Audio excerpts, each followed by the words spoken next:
So the first 4 talks and presentations were given by rabbis. I'm not a rabbi. I'm more on the performing side. I'm really on your guys' side. So we want to speak about music from that point of view, Jewish music specifically. The rabbi spoke about the halachas of music, what is Jewish, what's not Jewish, what's the health benefits of music, liturgical music, and as we know, each lecture is about an hour, and each rabbi basically touched on the subject. The subject matter is so broad.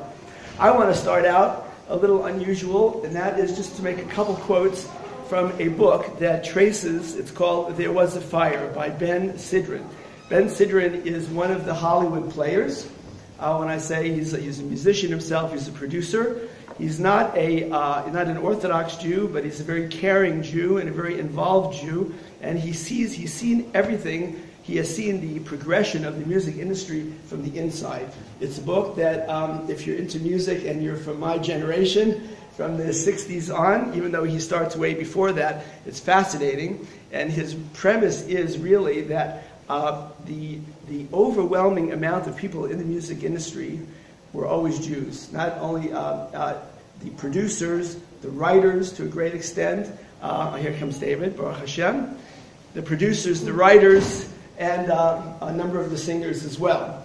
And he even goes further than that by saying that one of the reasons that, and we'll see inside, we're going to read a couple things that he says here, is that it was Jews because Jews took their collective musical memory and emotional memory of everything that Jews have gone through over the last thousands of years, and were able to somehow take people's words, take people's experiences, growing up in America from the 1900s, from the beginning of the 1900s till today.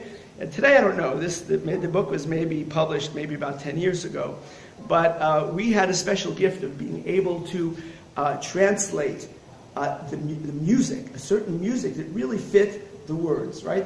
He says here, you'll see that the music wasn't just the words that spoke, it was the music that spoke. And for some reason, it was the Jews that did it, and the Gentiles just let us do it. And you'd be surprised, I'm just going to read a couple things. When you read this book, just how many people were involved in the music industry. How many Jewish people were involved. And he writes very, very beautifully. He starts even speaking about Judaism a little bit, and I'm just going to read bits and pieces. He says, what is the impulse? What is this impulse for people to store their deepest hopes and dreams in song? That's so true, right? When you have an occasion, right, you sing it. You want to sing it. More than saying it, singing it means so much more. Obviously, oral epics benefit from the fact that music and memory go together. Then he says, we remember what we sing better than what we say. And perhaps that's why in Judaism we learn with the trup, we lane with the trup, etc. Yet there is something else operating here. It seems that for a story to be a living thing, and I'm thinking the story of the Jewish people, it needs to be part of a social occasion.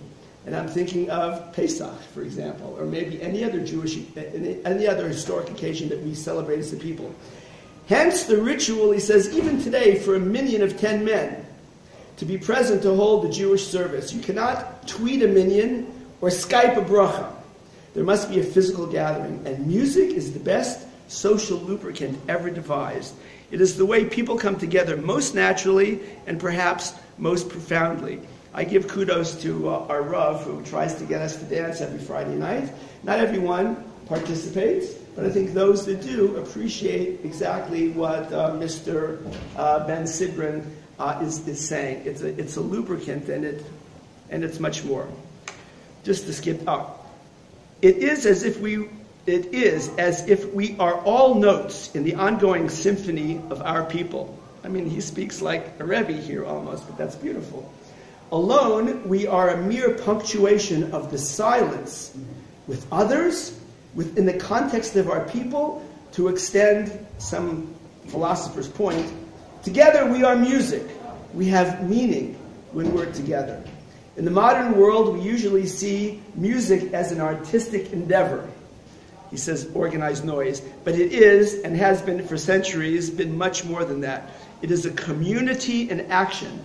The human in situ, call it for a lack of a better phrase, the inner voice of our collective self. And that brings to mind, I don't know if this is the place, well, he'll say it, we'll comment later, just a little bit more. He says music is a root of religion.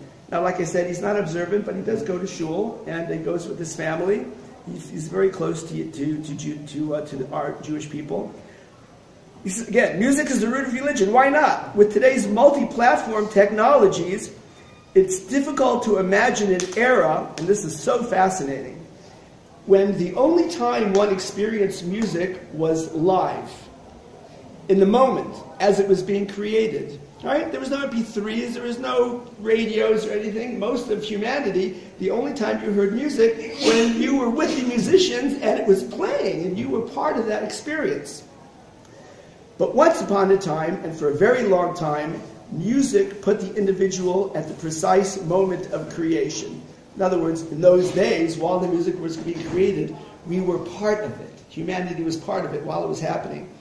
And that is what music represented virtually for all of humans of history.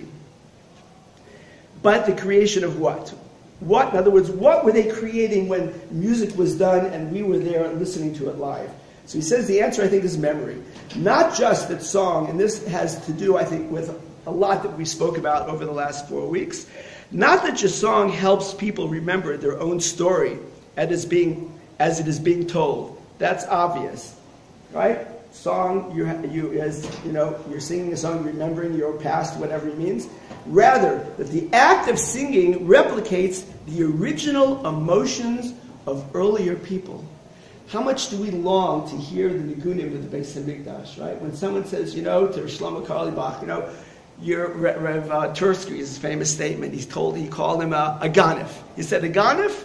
And Rabbi Tursky, the famous Rabbi Tursky, the psychologist, said, yes, Shlomo, your songs are from the BAYT Medrash. Now that was a compliment, because we yearn for those songs, because then we would have a connection with those days.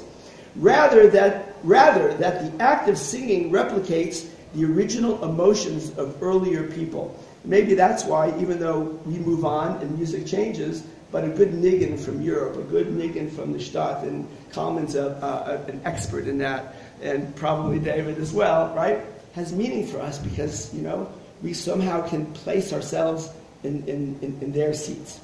And so in a profound and direct way, passes on what it felt like to be past, to be alive, as a reality on the pulse. You can look at the pictures all you want, right? You can look at paintings, you could look at statues, whatever. But when you hear music that was sung there, you're somehow actually being transported back. Interesting.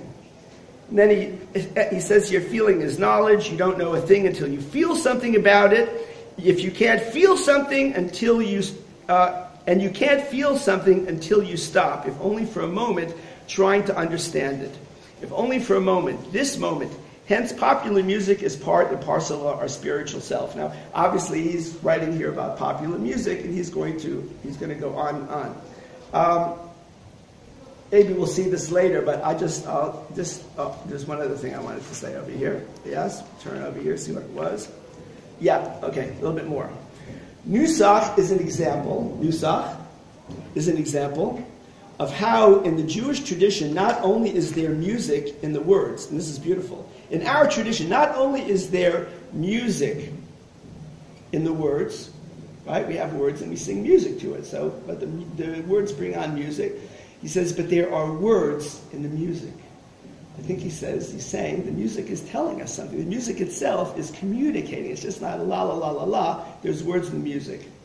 I believe that being attuned to music in this way, being able to hear into the music and attach it to common speech, he says, is a key to Jewish influence in the world of popular music.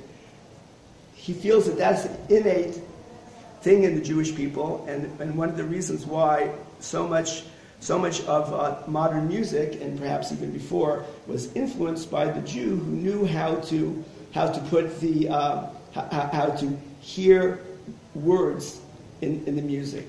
Then one more paragraph. The salient fact here is that the Jewish narrative from the beginning was meant to be sung, to come alive in the raising of communal voice. Music and meaning go together, and they are revealed through a community coming to an emotional consensus in song. It's interesting because he's a producer, this man. Listen to what he says. This is exactly what a hit song is. If we each knew, right, again, what's the hit song? What is he saying? When the community sort of spontaneously latches onto something, right? There's a song, I can give you a number of examples, right? Out of the blue, everyone likes a certain song to the surprise of the person who wrote it, sometimes to the surprise of anybody else. He says this is exactly what a hit song is. If we each knew what a hit song was, we'd all write them. Only the community knows. Only the community knows. And even then, it doesn't know that it's going to be good until it hears it, when the community hears it. Consider how democratic this process is, right? Very democratic. We're not going to push anything on you. If you like it, yes, no, it'll get me up to here. It'll get me up to here. No, that way. That's that way. Okay, sorry.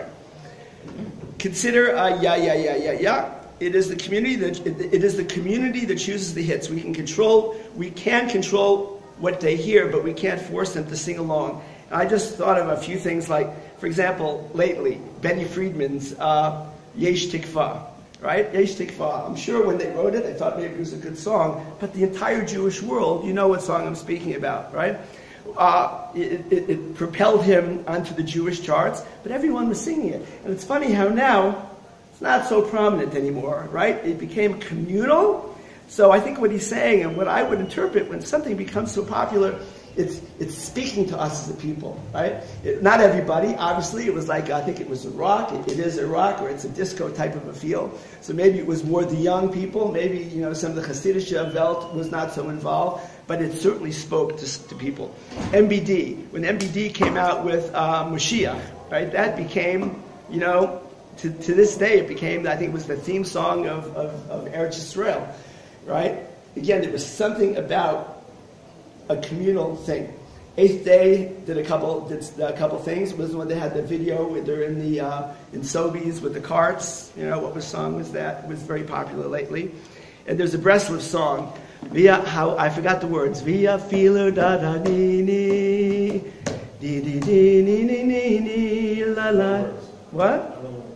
Right, I forgot the words also. But it comes from Rav Nachman's writings. About 2 years ago, you could go online, and it was so popular in Israel that they're showing every Rebbe at weddings, every Rebbe singing this. The words has to do with, in the midst of the greatest tsar, Ribono Shel Olam is there. And the words were fit so beautifully with, it became a communal hit. It became something that he's saying, it spoke for all of us. And then it's the case we don't get back to this book. Just for an example, he goes through jazz. He goes through the entire history of music in the 20th century and into the 21st century, and you would be shocked to know. So I'm just going to read you one little snippet here about Jews' participation in modern music, and we'll close the book. On the surface, he was talking about now rock and roll, when rock and roll came in, right? Now, there was a great opposition in those days. There still is, but it's obviously very much part of the secular music today, rock and roll. And to us, it would seem like very un-Jewish, right? Elvis Presley, listen what he says. On the surface, there was, stunningly, almost no visible Jewish aspect to rock and roll at all. Bill Haley, now he was the one who did the first he made rock and roll, put it on the charts with his first song, right? Bill Haley, with his little split curl, was pure hillbilly. So were Elvis, a Memphis boy. By the way, his mother's mother was Jewish, right? They say he documents that here. But anyway, and Jerry Lee Lewis, anything but Jewish in Tom, right? Little Richard, Chuck Berry, black. But it was assumed sanctified Southerners all, right? All the Southerners, we got our music finally, Baruch Hashem. Rock and roll was dramatically rural and Christian. Cat music presented itself as totally disconnected from Jewish show business types of the era. Things like Milton Berle, right, and Sid Caesar, and there were, this music had nothing to do with that. Woody Allen, Mel Brooks, Carl Reiner, etc., Phil Silvers, etc., Jack Benny, No, there was initially nothing identifiably Jewish about this music. And yet, Rock Around the Clock, which was the first rock and roll song that made the charts and started it all, itself was written by two Yiddish boys, two Jewish composers, and he has the names here. Right, actually three names. The world of rock and roll, with its string of apparently dangerous bad boys and girls, outlaws, alienated, misunderstood teens, etc., would be almost entirely written and underwritten by members of the Jewish community. So we, as the people, certainly have something very musical about us. I think it's because of our mission as a Jewish people, and the meaning of music. And we have such a lofty mission, and you need lofty ammunition, to be able to to bring that mission to fruition. And music is probably one of the things on the very top of the list. So that was just as a way of introduction to get us into the fact that we are people of music. So now I just want to, as the flyer said, we're going to speak a little bit about Orthodox, firm, traditional, music since the Second World War. Very briefly, I had a little chalik in that, so I'll fit myself into that. I hope that David and Kalman will also give us a little bit of background into their backgrounds as well. After the war, and again, I'm going to be very superficial, and if anyone has anything to add, please just add it, and say it loudly, so if we do decide to take this tape public, you can be heard. So Wikipedia, and a lot of things it's unbelievable what Wikipedia will do, tells us about after the war. I've seen this before, we've probably all seen it. Everyone was depressed, right? No one felt like singing. The survivors, and there were so many Yidden in this country, it was like things were in turmoil, and there was no real music of the time.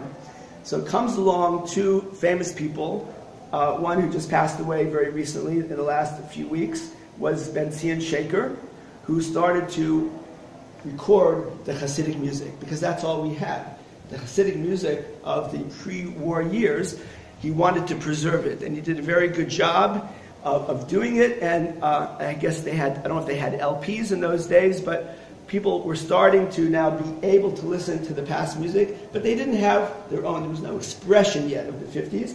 And the other chazan was David Werdiger, right? So David Werdiger took the ger, basically the ger nigunim, and Ben-Zion Shaker took the mudgets, and they provided the Jewish people, those who came from the war and were still interested, with some sort of a lift.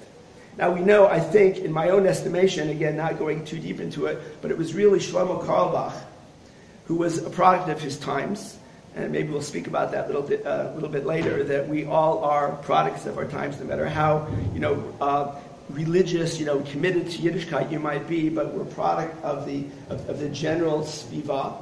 And Shlomo picked up on those days. It was those days I was a young man, and it was the folk era, Peter, Paul, and Mary, and those groups. And he actually says here that the reform of the conservative movement in their camps had actually picked up also on the guitar thing, on the folk type of music. And he was the first one to start to lift people up, to say, we have a music, we have our expression, right? As valuable and beautiful as the past is, but we have our expression for today. And we know till today, it's always stayed with us. Chaim? You haven't mentioned cantorial music, which in the 60s, early 60s that I can remember, was very prominent. Every shul had a huge chazan. They made records and tapes later on. Right. But I think they were all probably influenced by these two men. These two men, put on record. I would say a lot of the chazanim, Kalman, didn't know these tunes until they were put on record. Well before the 60s. Excuse me? Well before the 60s. We're talking 50s, right? Before the 60s. Oh, even before. Yeah, yes, it was. That's what Chaim's saying, right? Now, there was a class in the liturgical music, so I'm not necessarily going there. What really my job is, I want to speak about the popular music, right? The stuff, the music that was really outside of the shuls. But that is a point very well taken, and he does speak about that in Wikipedia. So Shlomo Carlebach started, I guess, at the end of the 50s, and it was through the 60s. And I think the Beatles came in, in the middle of the 60s. And that's pretty much when I was starting to become aware of things. Also, he mentions here, which is very important, the state of Israel. Since 1948, the musical influence of Eretz Israel started to catch on in North America. We started to sing the songs, right? We saw the proudness. We saw what was going on in Eretz Israel. And I think that came into our psyche, and the shul started to use those nigunim. But one funny thing, there's still a great divide. Motzei Shabbos, our Israeli brothers are going to have the Tu B'Shvat annual, which is beautiful. But as much as I love music, Janice and I went one year, but we were so clued out. You'll know a few songs, but there's such an Israeli tradition. Again, we're talking about Yidden. We're talking about our connection to music, of the songs that unless you were born there and you were brought up, you have no idea. You have no idea. I invite everyone to come. It is a very interesting experience, but you'll be surprised on how our Israeli brothers and sisters will just be alighted to songs that were just not part of our tradition. Yes, David. One of the interesting things about Israeli music really took off after the 6-Day War, where a lot of recordings were made, and a lot of very spiritual and religious recordings were made by not religious people. And those Svika Peak, right? Svika Peak, right, was one of them. He sang Shema Yisrael. And Shema Yisrael is still an anthem, right? And there were many songs like that. Shemesh or Shedner, right? And others. I'm not an expert on it, but the point was also that the average Israeli, and we know this if anybody has ever been on one of the missions, the average Israeli, even if they're not so religious, they have really a religious heart beating inside of them. And there was a lot of very, very important music that was made at that time. I'm going to tell you a quick story. Because there was an acknowledgement, I believe, at the time, that a Kadosh Baruch Hu was watching us. Right, and there were a lot of Bali Tshuva. I mean, I came after that time also. Just a quick story to follow that up. I was in Givat Ada. I was part of the Or Sameach community. We had Givat Ada is near Zichron Yaakov, and it was a kollel for Bali Tshuva there. And we were living in not great conditions. There was no hot water in the kitchen, for example. How did we live that way? But we did. We're a very fresh Bali Tshuva. One day, everyone was out on a tiyul or something. I was the only one in the community. The community was basically a couple buildings, and we had apartments, and a couple of the apartments was the BAYT Medrash. I'm there alone. And I see this Israeli just sort of walking around and wandering. So somehow we meet, and I ask him who he is. And he is one of the members of the Parvarim. Anyone remember the Parvarim? The Parvarim was a very, very popular Israeli group of that time. How did I know them? Because I was always interested in music. But in my room, in my apartment, then I had one of their albums, the Parvarim sing Simon and Garfunkel. And they were very good. What was he doing, snooping around he had been in the army, he had been injured, and he now wanted to do tshuva. And he said he was going all over Israel. This is one of the Parvarim. And they were very famous, very famous. They were like Simon and Garfunkel of their time in Israel. And he became frum. I learned afterwards the group broke up, because he became frum. So it's a story that totally follows what David was saying. Okay, how about rock influence? Before that I wanted to put my story into a little bit because I think my story is interesting. I condensed it, very much so, and I'm just going to read it because it's better, otherwise I'll talk forever. I was born in Buffalo as a baby boomer, and it wasn't long for my parents to decide to move to Miami. Where else do you go from Buffalo, right? There was always a piano and a cello in our home. My father played the cello, though I don't remember him playing it. I remember more that it was there than he played it. And my mother did play piano. I started piano in elementary school. My father played cello as well as guitar. He was a businessman, but always was involved in the Jewish community as a composer and a performer. Now we belong to Jerry and I, Jerry Tlinsky we were actually lived in Florida together. We were neighbors, so we didn't know each other at that time. We belonged to a conservative shul, and my father, so I'll read what I wrote. He was co-writer, my father was co-writer of shul-based plays. There was a group of men, business guys, and they were all very musical, and they actually wrote plays, and they wrote the music to the plays. And these were performed like for fundraisers at shuls, and they were really quite a good level. One of these plays, which is called Who Needs Money, if anyone wants to know, reached some success. It was performed in a number of Jewish communities outside of the Miami area. My father was also a member of our conservative shul's choir. Now, it wasn't exactly the same type of choir we had, but it was a very good one, and they were all very dedicated to it. The leader's husband worked as the band leader and trumpet player in the Deauville Hotel. Deauville Hotel, like some of the hotels, had Hollywood-like, shows there on a weekly basis. That was her husband. He was also the band leader for NBC in Miami. So when NBC had, which they had certain pageants, which I'm not going to say what they were, but he would be the leader. So, and these were my parents' closest friends. So there was always music surrounding us.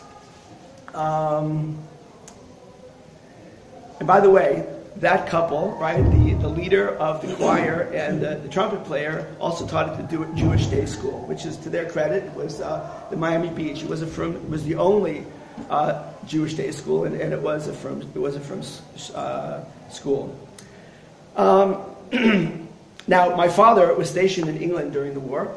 Besides his duties as an instrument repair for the U.S. planes as they came in before they took off bombing missions, he became later on a watchmaker. That's the business he had, and he would be fixing that. Besides that, Hashem gave him the ability to use his talents, and he performed and again wrote songs and performed plays all for the soldiers and in England. And it was Hashgacha Pratis that since he had been born in Manchester, he happened to have a lot of family in England. So he didn't have such a bad time, Baruch Hashem, during the Second World War. I'm just going to say one story about my father. We might not get to it later, but the power of music, which we're going to speak about, is that when towards maybe the last year or so of his life, when my dad had dementia, and he was in a home in Florida and not in Miami, in North Miami Beach, and I would often fly down to be with him and to see him. And one time, and I would often bring a guitar or borrow one. And his dementia was quite advanced at that time.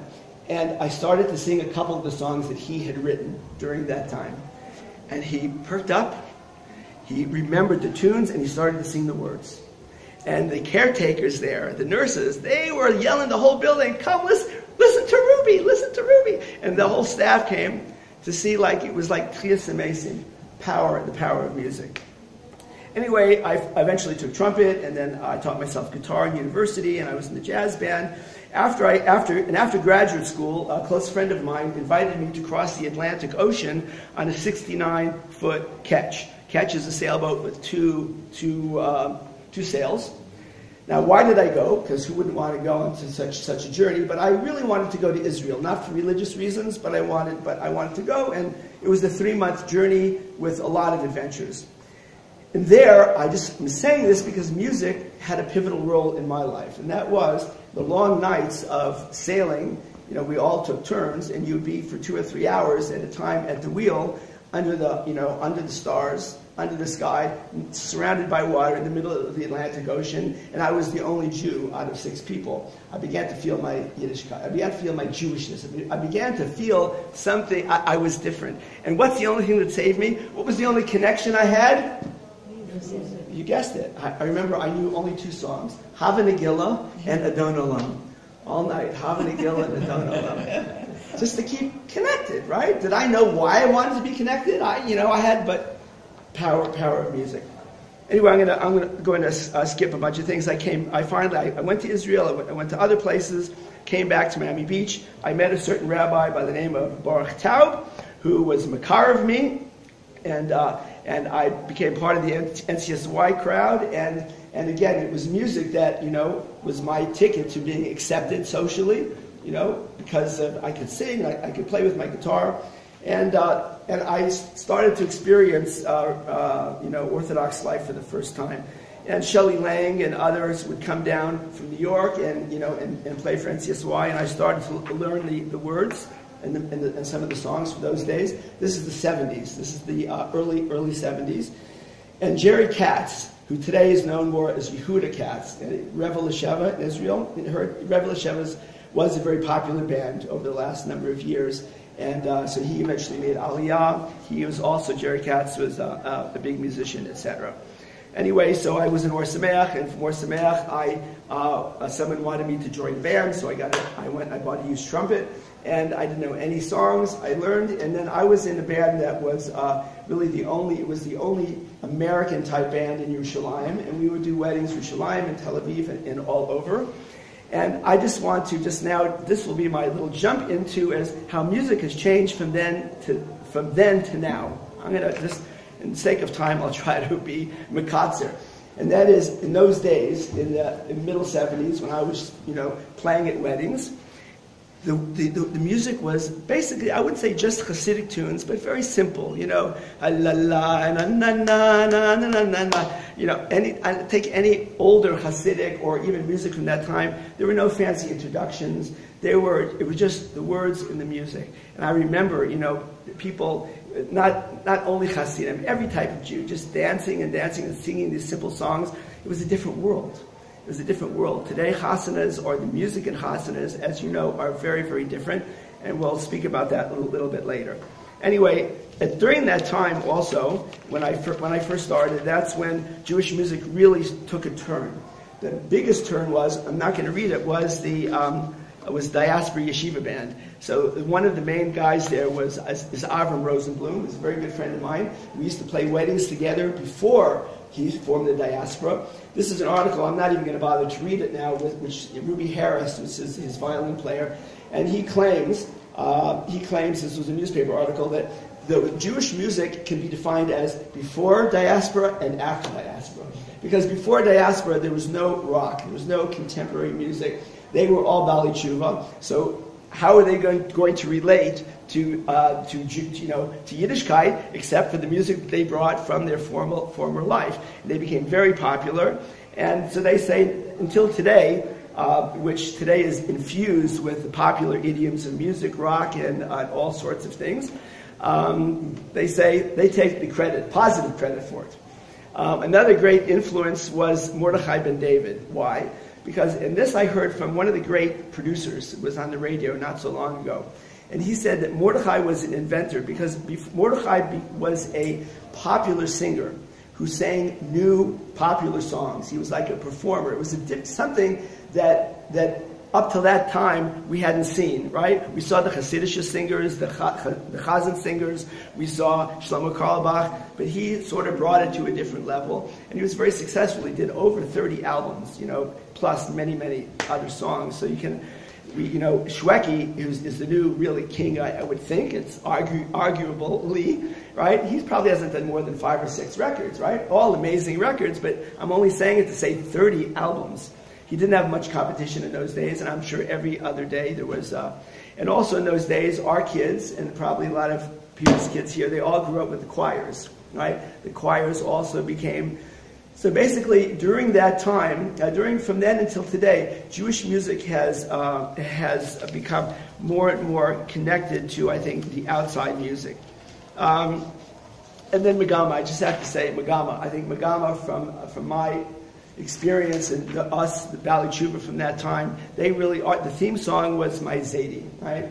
My Zadie used to laugh, my Zadie, na na. I know the words, but anyway, that was really the anthem of us, and he was a musician who played with some of the top rock groups, and he took his talent and brought it into Klal Yisrael.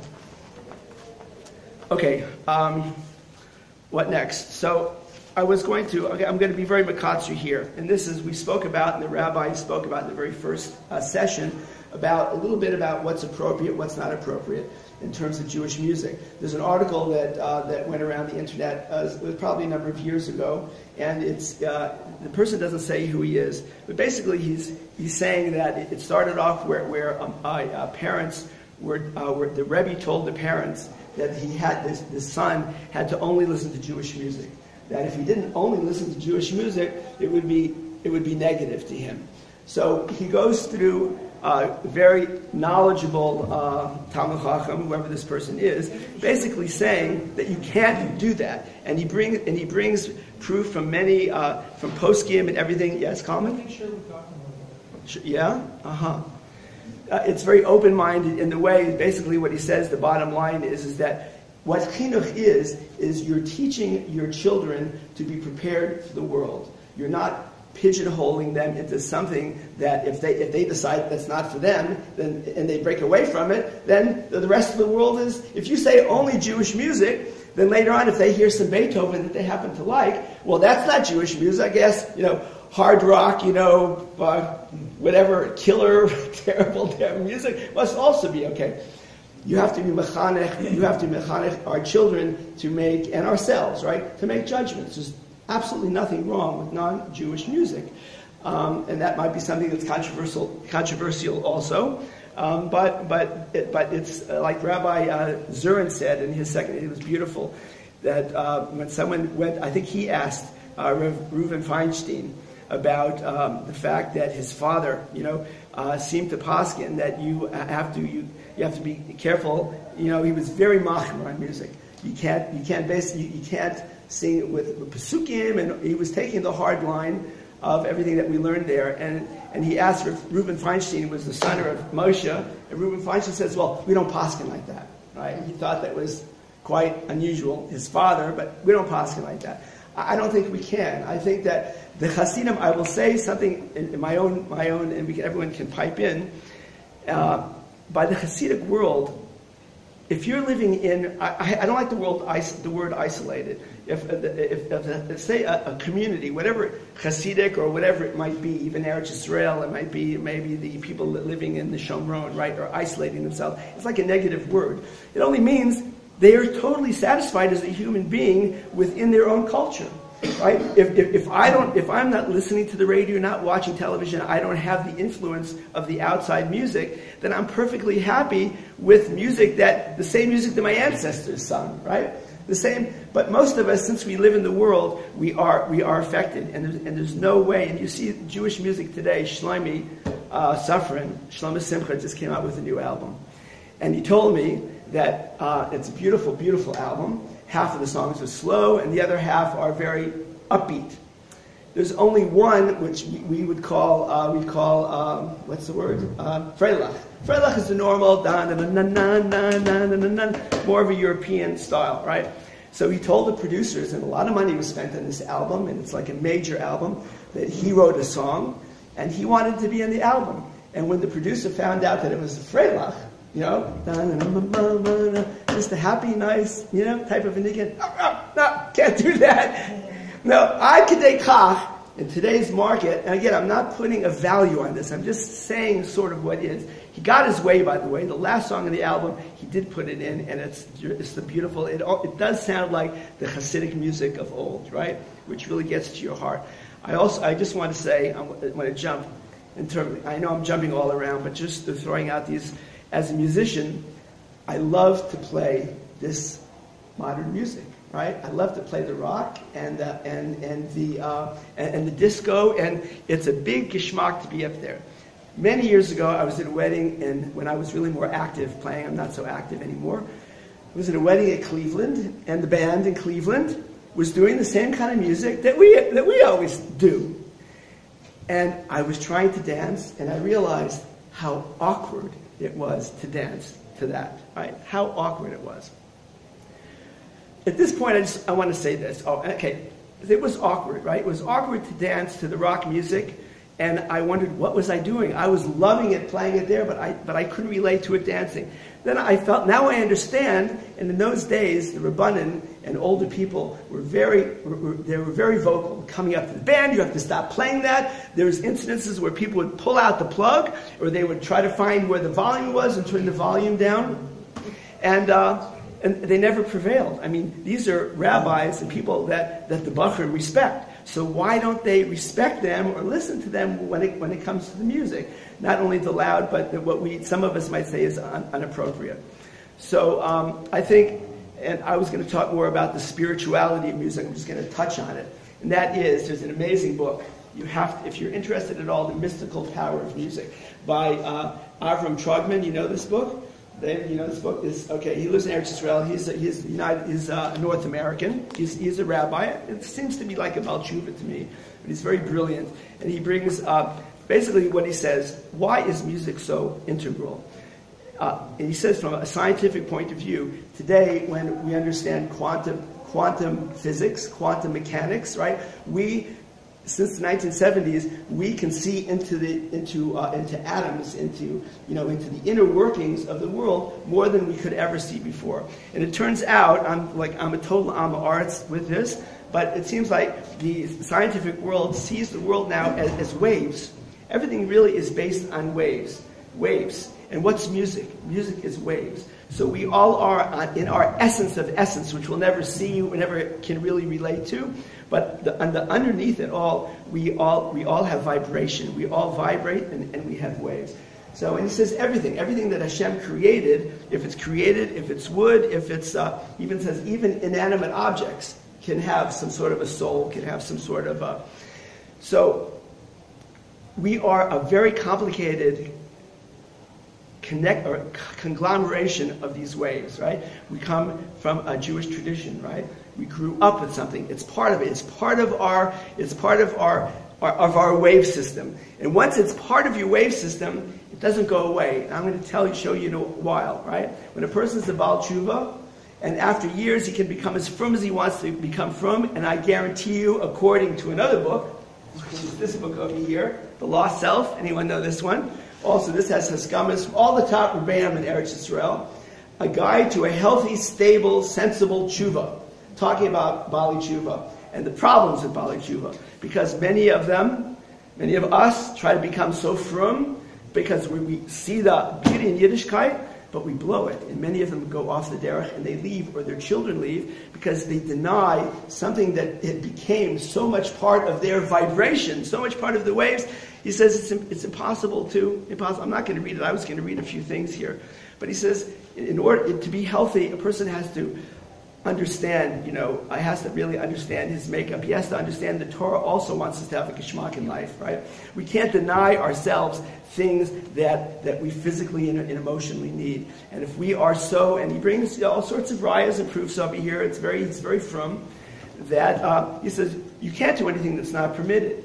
Right? But if you, and I'm going to speak music now, and I know I'm still connected to the Beatles' music, I have to tell you, and there's certain songs there that mean a lot to me, right? And now after reading Rabbi Trugman, I understand, because it's part of my, in a sense, like it's my inner vibration. There's no way I'm ever going to change it, right? My kids could care less, and their grandkids, right? But that's how I was brought up, and he says you can't deny that. Go into your room when no one's looking. The Rebbeim don't have to know you're doing it, You're not going to do anything that's usher.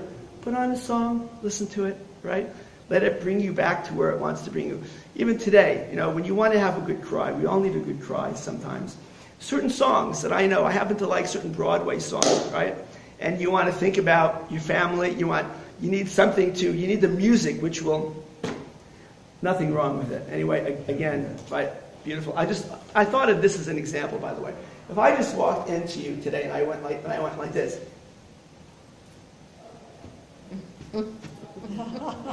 you would think I was crazy, right? Now, what if I walked into the room and I went,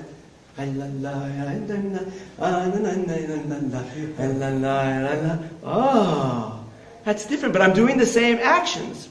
So, again, with all this research I've done, what's the difference? Your body doesn't want to do this. Your body's physical. Your body is ego. You want to be like this all the time, right? But your neshama is not. Your neshama is different. Your neshama is different. And without awakening your neshama, if you don't awake your neshama, your body will always be stiff, your mind will be stiff, right? It's going to be physical, it's going to be ego. So that's one of the purposes of niggin, is that it's connected to the neshama. As we learned in the past, very much connected to the neshama. We all need niggin. We have to get out of our body. We want to get close to Hashem, right? That's why niggin is so important. So that's just one, another insight. Is there any comments? Anybody? Okay, so I'll end on just a couple of the things he says. The Piasetzta Rebbe. Yes. One thing that she never mentioned that I hadn't heard here at all in the 6 lectures is Israeli music, Israeli folk songs, all the beautiful music that came out of the 7 wars. That's beautiful as well. Besides the Hasidic, the church was right. Yeah, okay. The question is, what about the beautiful Israeli music that came out of the 60s that David had mentioned and things that, why is there, amongst us North Americans not more mention? So I would just say, according to what I just said, when, and it's a deep thing. It's back to your vibration, your essence. When you're going through an emotional, and he said it, right? He said how we like to tie our epic moments to music. Because music is the way, it's really the most, it's maybe the most valuable way to express what you're going through. And during the 6-Day War and the other wars, and whatever Israel goes through, we know things are happening. And Naomi Shemer is singing a song that's meaningful for that. It becomes so deep in you. Not only because it's a nice song, because it's associated. It associates it's like an expression of your neshama, of your soul, of what you're physically going on in that. So if we didn't experience that, no matter how beautiful it is, right? Those that are more musical know some of the songs. Like I said, when you come out to Shabbos, you won't know half of the songs, because those are songs every culture. And last night I was speaking to I don't know his name, beautiful Israeli brother who is going to be playing the piano. And he's Iranian. I don't know his name if anyone knows. He's one of the shluchim. He's going to be playing the piano. And he told me how attached he is to Iranian music. So much so, he bought a piano here, because he couldn't get it someplace else, a Yamaha keyboard that has Iranian beats in it. Totally not Jewish. He's a very frum boy, right? But he comes from Iranian community, right? And that's his music. And he tells me, and last night he was telling, I was with Sheldon Hirschkopf, right? How he loves these. He's so tied to it, right? Because again, it's tied in a very deep way. Now, it might be a beautiful songs, but I have no connection to it. It doesn't speak to my Yiddish. And even if you maybe put Jewish words to it, I still might not be. But it's very important to. Now, I'm going to end with this, and this is pretty amazing. I don't know. I don't have the answer totally. But the Piasetzta Rebbe, right? Kalman Kalanimis, what was that? Shapiro. Kalman Kalanimis Shapiro, right? The Piasetzta Rebbe. So he was an amazing Rebbe who was killed al Kiddush Hashem during the Second World War, and during the war, and he buried his. You know about him, right? He buried his writings. His writings were found afterwards. Very spiritual, and there's a lot of things you can find in English. I have one of his English books. He was very big on a person finding what his tafkid is in the world, right? We all know we all have a special tafkid, right, Mashiach? David, it's coming. We all have special. David's tafkid is to bring Mashiach, Baruch Hashem. We all have a tafkid, and we have to find that tafkid, right? If you want to have a successful life, a life that is fulfilling, and he says, a person who sings a song that somebody else wrote, it's like you're swallowing somebody else's saliva. Ad kidei kach. And Rabbi, you sing somebody else's song, it's like swallowing someone's saliva. Like swallowing, okay? What do I think it means? I'll tell you. I think it means this. If music is and one thing I didn't say that he speaks about in a scientific sense, is that, like this is Shabbos Shira, and we spoke about in the last lectures how, there are the 10 archetypical songs in Klal Yisrael. And one of them, the second one, is coming up on Shabbos. What's so special about it is because whatever was going on at that time in Jewish history, whatever was happening, the summation of the energies of that was encapsulated, the energies, the vibrations, into that song. That song can do, and something that it just reminds me, I'm not going to read that he says over here. This is a German philosopher. Listen to this. German philosopher from the 1800s.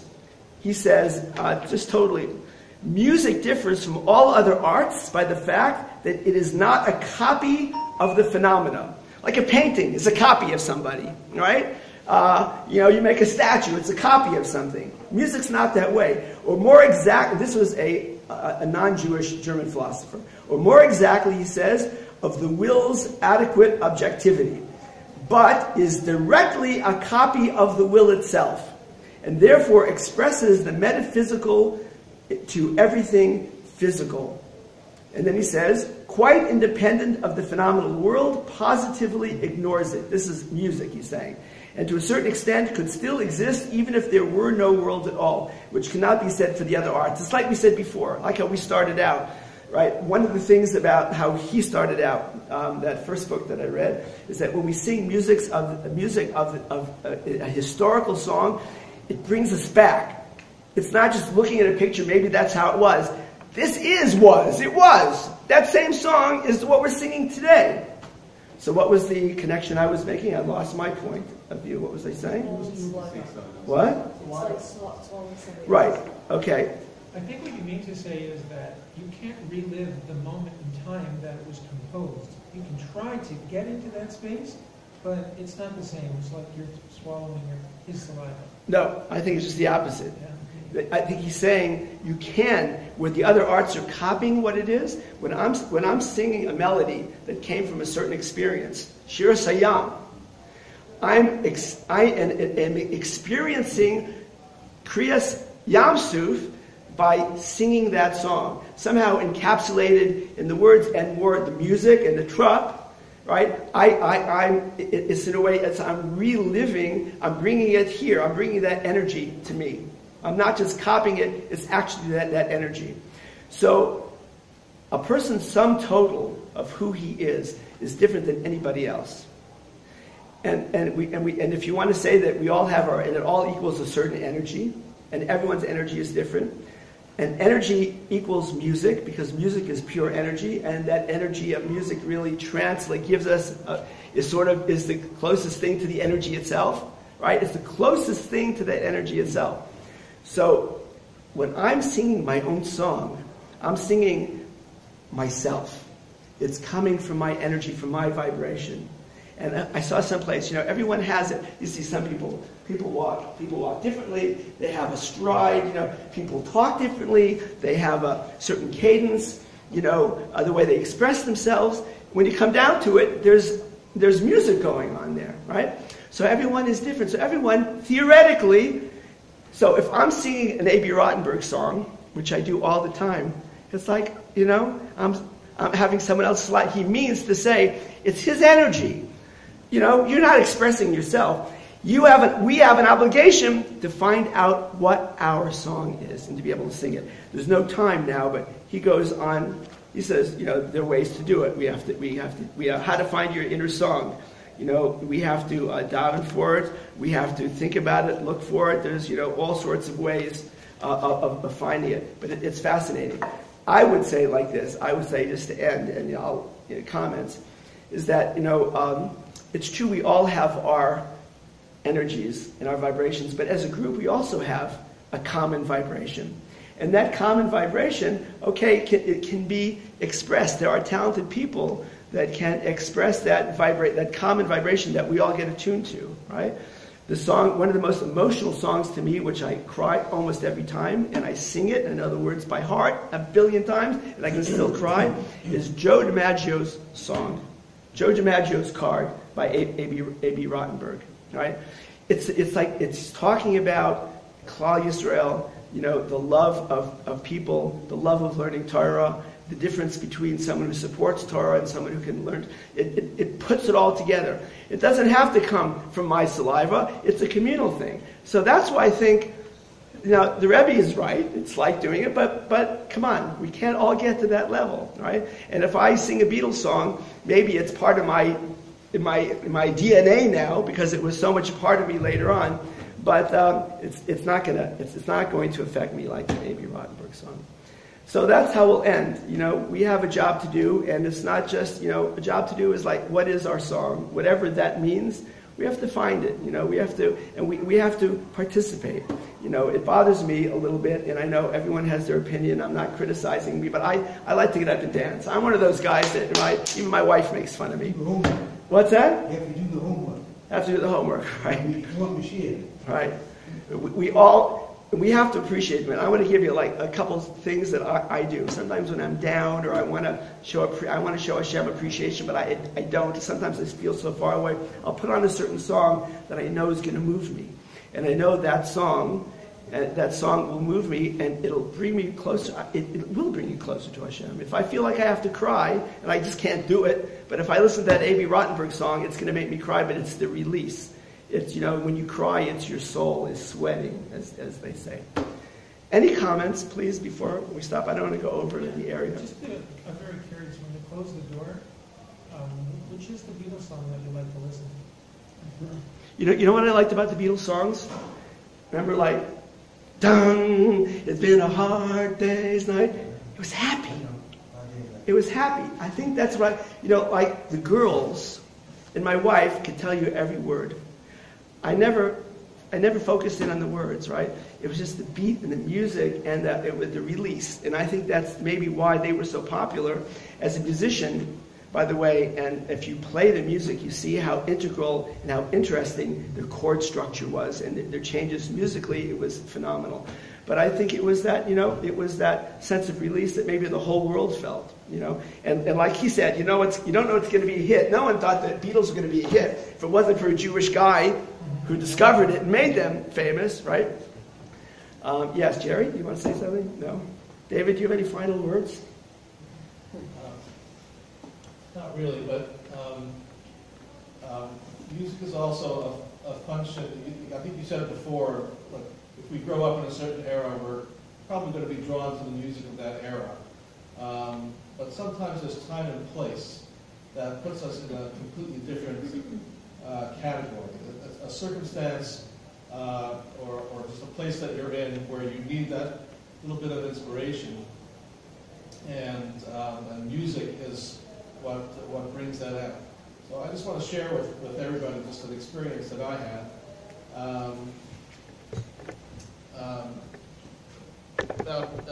Between 15 and 20 years ago, a choir from Toronto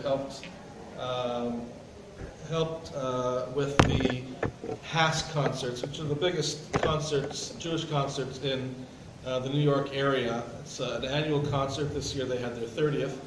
And we were fortunate enough to be called sort of on a lark to come and sing at the Met, which was just like, we didn't even know what the Met was. It was a Toronto group. It was a Toronto choir that was right, a Toronto choir that was there, and I was fortunate to be one of them. And one of the years that we sang there was the year after 9/11. So 9/11 took place, obviously, September 11, 2001. So this would have been in January of 2002. I can't even begin to describe to you the melancholy that had enveloped the entire city of New York. It was really a sad thing, and there was a real palpable malaise in New York. It was a really sad time, and the whole concert was about using music to elevate everybody. And it was. I have the CD. There's a double recording CD, and it has the flag of America on it. It has a flag of America on it, and. The interesting thing is, we had sung on stage before, and it was not a new thing for us to sing on stage. But I can tell you that my hair was standing on end the entire night. We opened the concert sort of very low key on a dark stage, and then all of a sudden behind us was a screen that lifted and showed a 100-piece Philharmonic Orchestra. And the music was just so rousing and so uplifting. It shook the entire building, and I think it was. I feel fortunate to have been there, but I think it's just a good example of how music, in a certain time and place, that music can really uplift the soul. And it was just a phenomenal experience. If you can get your hands on the album. The orchestra part of the album was actually recorded live, and everybody else went back into the studio to record their parts. And it's quite a beautiful album, and all the top singers in the Jewish world at that time were in it. So just an example of a special moment that is highlighted by music. I just want to ask Kalman, do you have a final word? Okay. I have a final word, and that is, I want to thank our Rebbeim, first of all, Rabbi Taub and Rabbi Korupkin. Rabbi Taub had a nice voice. Rabbi Korupkin has an unusually beautiful voice that he was born with, and both of our Ravs have continuously promoted music, right? Both Rabbi Taub, as much as he's not a performer, is someone who appreciates. We would go to his house and sing for hours, and sing, right, Purim and other times, and nothing lifted him like a good nick, and he taught us how important it is. Rabbi Korupkin not only teaches us how important, he has encouraged us creating programs, right, that in the BAYT. I think that no other shul, and this is being filmed, no other shul in Toronto can boast about the musical participation that Rabbi Korupkin has brought to our shul. So, Aleph Weiter, we should all sing until Mashiach comes, right, David? He's gone. Mm-hmm. And it's been a wonderful 5 sessions, and have a wonderful evening. Thank you. Yeah.